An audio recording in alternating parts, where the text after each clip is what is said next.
Hello, so today I'm going to talk to you guys about Ruta Sepetys, Salt to the Sea. If you haven't read this book, I do highly recommend it. I love this book. It is one of my favorite books, and that is something that's super rare for me to say. I do not pick out favorite books because I think all of them are so different, but the way that Ruta writes this book is just so great, and she just has this way, in all of her books really, of making all the character storylines weave together to make one story that is just full of all kinds of different perspectives. So I will go ahead and read the synopsis off the back of the book so that we have an idea of what we're working with. So this says, Winter 1945. 4 refugees, 4 secrets. Each one born of a different homeland. Each one hunted and haunted by tragedy, lies, war. As thousands desperately flock to the coast in the midst of a Soviet advance, 4 paths converge, vying for passage aboard the Wilhelm Gustloff, a ship that promises safety and freedom, but not all promises are kept.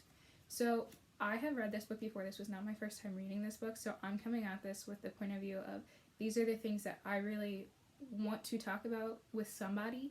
So that's what I'm going to do. There are going to be spoilers in here, so if you want to read this book and not have spoilers, I recommend go ahead, click out now, because I have to talk about it, because you can't not talk about it in my opinion.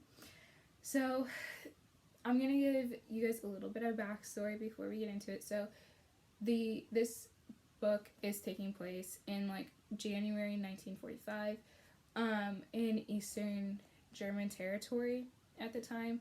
So this is right when World War II is winding down, and Hitler is realizing like, oh shoot, I'm going to be losing this war. And so he tells the people like, don't leave, like if you evacuate you're going to be killed because we don't want you to go. So he doesn't want to admit that he's losing the war, like he doesn't want everyone to know that he's losing the war, that he knows it, but eventually he does have to admit it, and so he says, okay, you guys can flee, we're gonna get you guys off and like out of here so that the Russians don't take you.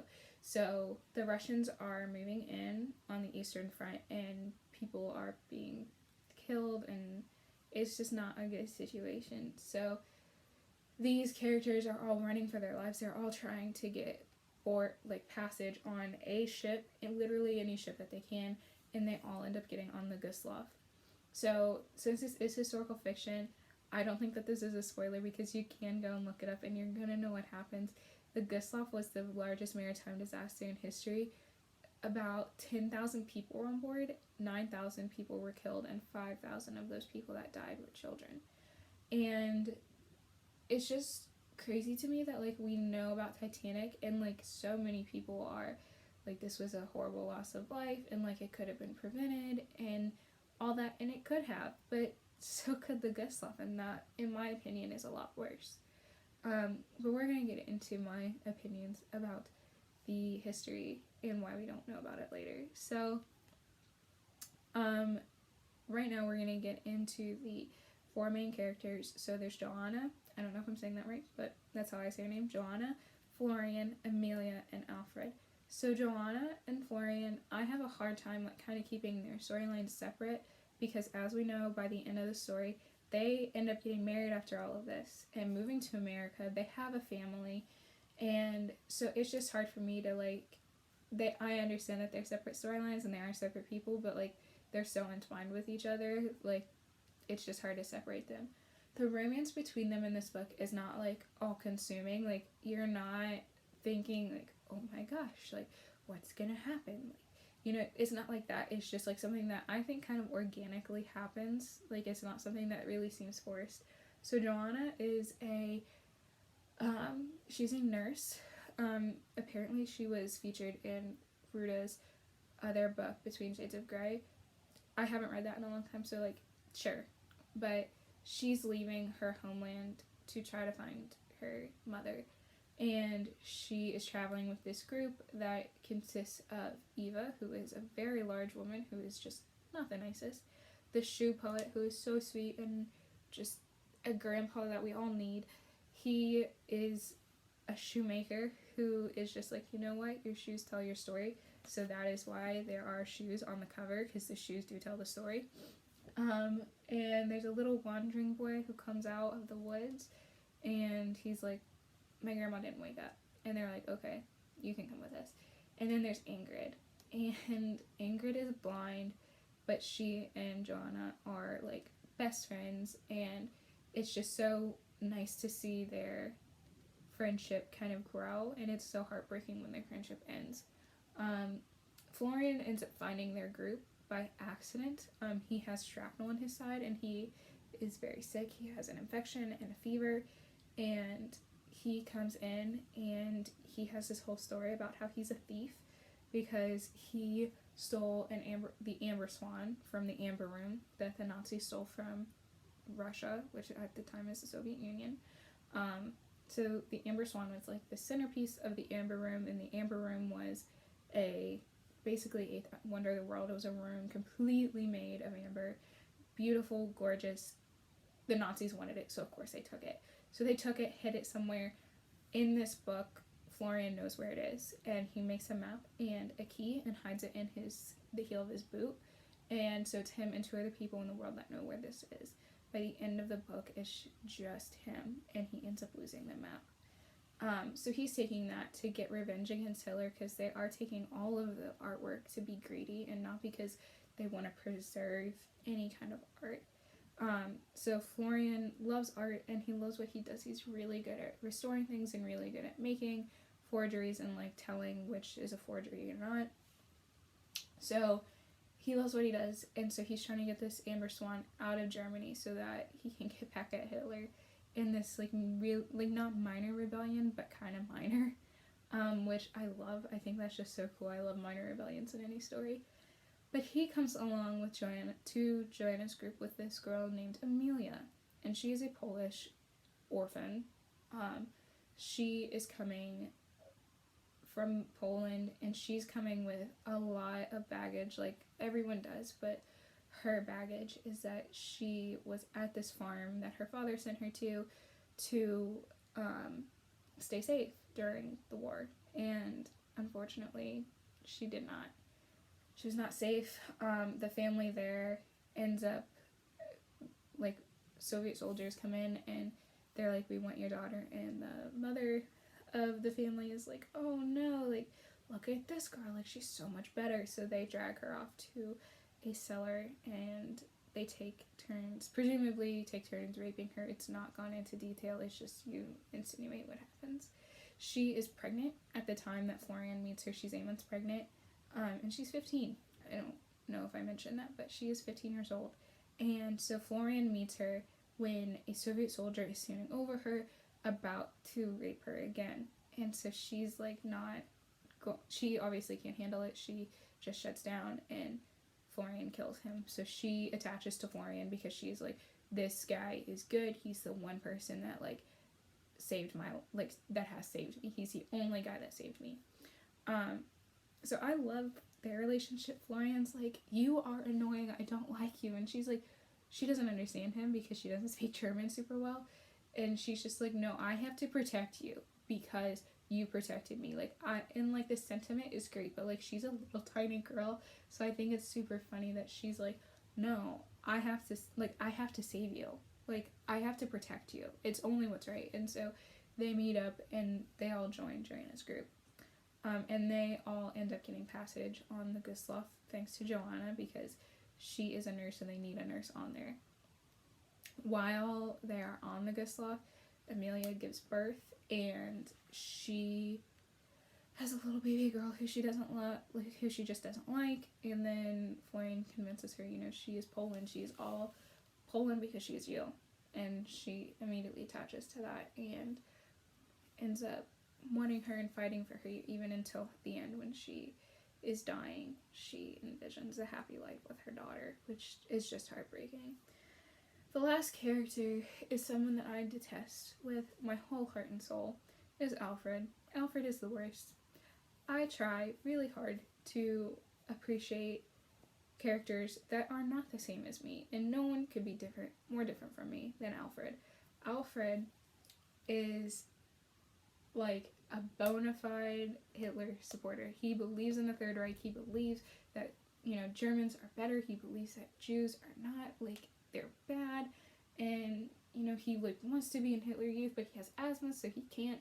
So he's picked on and made fun of, and it's just at the end of the war when they really are scrambling for literally any body to come and fight that he gets into the army. So he thinks that he's this good guy, and he's writing mental notes to Hannelore. I probably butchered that, but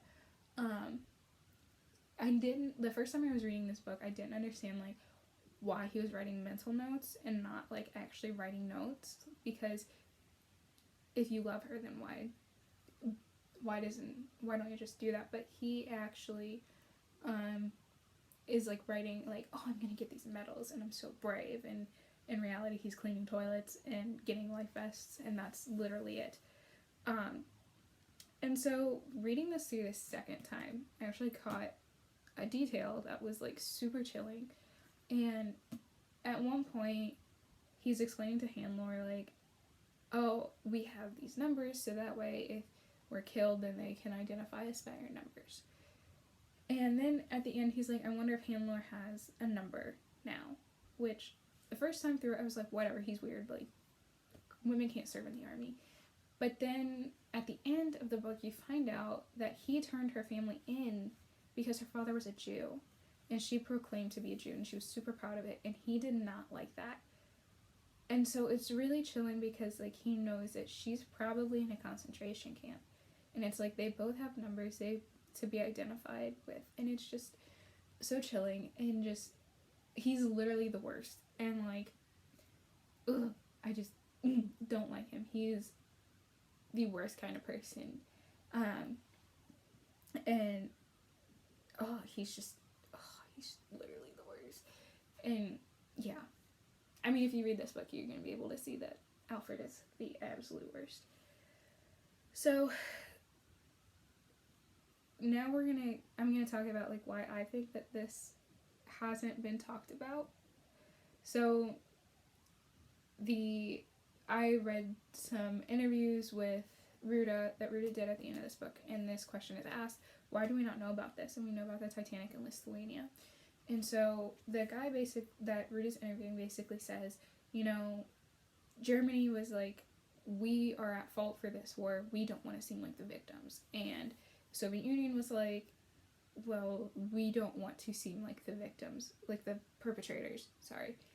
Because the Soviets sink the boat. They torpedo it 3 times and end up killing over 9,000 people, and 5,000 of them were children. And, you know, that's an atrocity that no one would be okay with, but they don't want to seem like that, so they just don't mention it. And so that's kind of what they say. It was just kind of like covered up and forgotten about because of like the Cold War. But I have a theory that like, if there's a nation, specifically Germany, obviously Germany is at fault for World War II. If they hadn't done what they did, it wouldn't have happened. But we have very little sympathy for the people that were living there, like the civilians. We have very little sympathy for, and not every civilian was a part of it. And we can see that in Florian, Amelia, and Joanna. Like, we can see that. But we don't have any sympathy for them. And so I think that's part of it. Like, we don't want to feel bad for them because Germany did these bad things. But I think part of understanding history is realizing that not everyone in a place agrees with the people in power. And I think that's just really important to understand. Like, not everyone was okay with this. Like, not everyone was rounding up Jews and putting them in concentration camps or killing people. You know, that's not what they were doing. So I think it's important to remember that, because I think you lose out on a lot of history by refusing to see the bad things that happened to them. So I'm going to end this because I know it's been going on for a minute. But I hope that you read this book, because it is an important part of history that has been forgotten. We don't talk about it because we just have chosen that it's not as important as the Titanic or Lithuania. I remember learning about this time period in class, and this was described as everything was moving pretty fast at this point, and like, you know, everything was just advancing so quickly, and we just kind of didn't cover any of it. So read this book. It's screaming to be remembered. The victims of the Lithuania, this is their kind of memorial, in my opinion. If you like Rita Sepidus and you like this book after you read it, or you've already read it, I recommend reading her other books. Between Shades of Grey, I read it before. From what I remember, I really liked it. I'm going to reread it soon. The Fountains of Silence is very good as well, and Out of the Easy is also very good. So I hope that maybe you realize, like, you've had the same feelings and you're like, oh, someone else feels them too, or maybe you're just like, I'm gonna pick that book up, and I hope you do. So bye.